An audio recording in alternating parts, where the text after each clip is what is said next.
Muy buenos días. Estamos aquí con la clase de Filosofía para grado 11, unidad diagnóstica.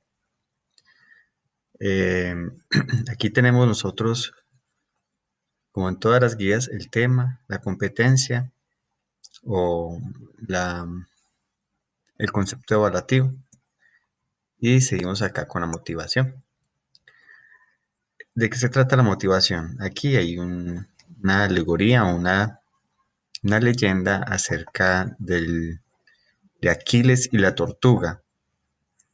Esta fue hecha por Zenón para demostrar una paradoja del espacio. Eh, Hay unos videos ya se presentaron en la clase de filosofía y se estuvo explicando. Sin embargo, ¿en qué consiste? Zenón, pensando que el espacio era infinitesimal, dijo que una tortuga podía ganarle al mejor atleta de Grecia, entonces en este caso Aquiles. Entonces Aquiles toma una distancia y Zenón le dice que en la mitad de esa distancia él tiene que darle ventaja a la tortuga, porque la tortuga obviamente no tiene sus capacidades. Entonces Zenón lo que hace es pedirle al atleta que compita con su tortuga, pero dándole la mitad del espacio que hay entre él y la meta. Por lo tanto, Zenón dice que Aquiles, al momento que avanza a la mitad, la tortuga ya ha avanzado otra parte del espacio, que es un cuarto del siguiente de la otra mitad. Y así sucesivamente en cuarto, en octavo, en dieciseisavo, hasta fraccionar el espacio de una manera tal que se vuelve infinitesimal. Por lo tanto, al momento en que este atleta ya va a llegar a la meta, la tortuga ya ha ganado, o por lo menos nunca la ha alcanzado. Esa es la paradoja del espacio, listo. Eso es lo que se presenta en esta parte. Y continuamos con la conceptualización. Aquí se explica el término ontología. Ontología viene de la palabra onto, ser, y logía, disciplina u orden, ¿cierto? Viene de la palabra ente, que en griego significa ser. Listo. Aquí hay otra palabra que tal vez no conozcan ustedes. Y la palabra meta y física. Metafísica. Meta quiere decir más allá de. Y física, pues obviamente lo físico, ¿sí? Entonces que la ontología es el ser que está en las cosas, ¿cierto? Y lo que hace el filósofo que estudia la ontología es tratar de descubrir o mirar cómo llegar a descubrir ese ser que hay en las cosas, que está más allá de lo físico. ¿Sí? Por lo tanto, esa ontología es algo que se llama metafísica. Listo. Ya estamos develando pues lo que es la palabra ontología. Dice acá, la ontología o metafísica general es la parte de la filosofía que estudia el ente en tanto que es decir, se ocupa del estudio de todas las cosas que son, aunque sean en muy diversas formas, las piedras, las plantas, los animales, pero también son las teorías matemáticas, las ideas, los conceptos y hasta los seres ficticios. Entonces la ontología busca el ser, ¿cierto? En toda la existencia de las cosas, inclusive en las ideas. Ella se pregunta básicamente, ¿cuál es el fundamento de todo lo que existe? ¿Cuál es el fundamento de todo lo que existe? Vea, pues, esta es una pregunta bastante interesante y sobre la cual se apoya toda la ontología. ¿Existe un principio común a todas las cosas? Otra pregunta, ¿cierto? Que fundamenta la ontología y es que hay un fundamento, hay un principio también, ¿sí? Y también se pregunta por la existencia de Dios. ¿Cómo probar esa existencia? ¿Qué es lo que hace que un objeto sea lo que es? Esa es el carácter que tiene la ontología. Pero entonces, a través del tiempo, la ontología se ha respondido a través de los presocráticos, a través de otro filósofo que se llama Platón, a través de Aristóteles, a través de los filósofos de la época cristiana, que es San Anselmo, Santo Tomás. Y por último, Baruch Spinoza, que es muy parecido a esta época cristiana. Entonces, empecemos dando una breve explicación de lo que decían los presocráticos. Dice, ellos pensaban que o sea, ¿cuál es el fundamento de todo lo que existe? ¿Cuál es el principio? Ellos pensaron que lo que generaba las cosas tenía una esencia que ellos llamaron arjé. Arjé, ¿cierto? El arjé es como en griego significa principio de las cosas o fundamento de las cosas, precisamente.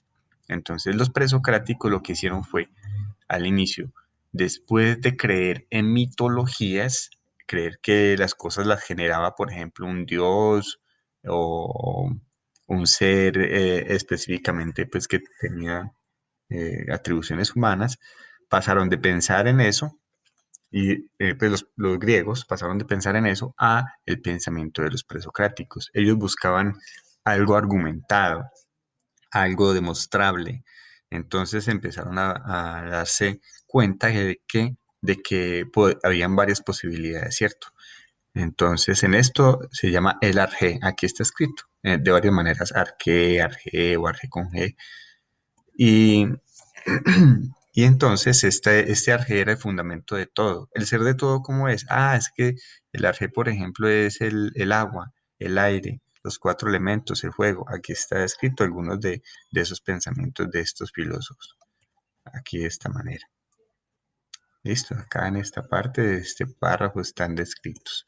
Aquí está la característica de lo que ellos pensaban acerca de lo que es el arjé, ¿cierto?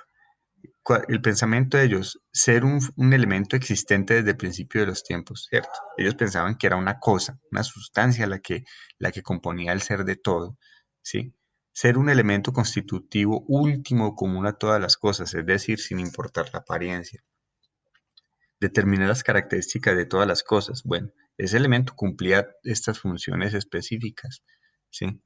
Luego tenemos ya aquí algunos de ellos, que esto más bien es como un repaso porque eso es parte del grado 10. Dice acá, entre los primeros encontramos a Heráclito. Heráclito fue un filósofo, eh, borremos acá un poco. Heráclito fue un filósofo que pensó que el arjé era el fuego, pero más que pensar eso, pensaba que era lo que le daba movimiento, ¿cierto? Que las cosas estaban en un completo fluir, ¿ve? Así como fluye el fuego, así como fluye el agua, ¿cierto? Pero el fuego en especial hace que las cosas cambien de una manera a otra. Por lo tanto, él pensaba que las cosas eran un completo cambio. Entonces, para Heráclito, que era el arjé era el fuego o ese movimiento. Asimismo, por ejemplo, Tales de Mileto, el agua, pensaba que el agua estaba en todo y lo generaba todo. O Anaxímenes, el aire por condensación y por rarefacción, eh, se hace los procesos que generan todo. Empédocles, los cuatro elementos, en fin, así sucesivamente. Aquí tenemos otro tanda de filósofos que planteaban más conceptualmente el arjé, estos más sustancialmente, estos de acá más sustancialmente, a ponerlo así, y estos de acá más conceptualmente, más sobre una idea, más sobre un acto. Entonces, vamos a mirar quiénes son. Anaximandro, Pitágoras, Parménides, pensaron que el arjé estaba pero en la razón, ¿cierto? En un concepto. Disculpen, bueno. Entonces, así para cada uno de ellos. Por ejemplo, Pitágoras pensaba que eran los números. Los números son conceptos, pero él sabía que los números describían el mundo de una forma exacta y que por lo tanto los números constituían la esencia de todas las cosas. Bueno, pasamos a, a Platón. Después de que ellos existieron, surgió Sócrates. Después de Sócrates surgió Platón como filósofo. Él dijo que la esencia de las cosas era el mundo de las ideas. El mundo de las ideas. Que habían dos mundos. Uno en el que nosotros existimos, que es de las sensaciones, pero que no nos brinda del todo la verdad. Y está el mundo de las ideas, que es de donde viene todo y está la perfección, o sea, el ser de las cosas está en el mundo de las ideas. Luego tenemos a este señor que se llama Aristóteles y dice que hay al contrario de Platón, dice que hay una cosa que se llama hilemorfismo, ¿cierto? La sustancia es hilemorfismo, o sea, la sustancia es igual al ser, el ser está en las cosas, no como Platón que pensaba que el ser de las cosas estaban aparte, en otro mundo. Aristóteles pensaba que estaban ahí, por ejemplo, el ser de una vaca estaba en el ser de la vaca como tal, en la sustancia, en el hecho de la vaca, ¿sí? Eso era lo que pensaba Aristóteles. Ya ustedes deben de leer un poco más y hacer recuento. Todo esto es del año pasado. Tenemos aquí a la filosofía cristiana. Tenemos a San Anselmo y Santo Tomás. Obviamente, aquí en este cristianismo todo se va a pensar que viene de Dios, ¿cierto? Pero del Dios cristiano. Hay una existencia, la esencia de las cosas son generadas de varias formas por, por Dios. Entonces, por ejemplo, hay una forma de pensar que Dios es la primera causa.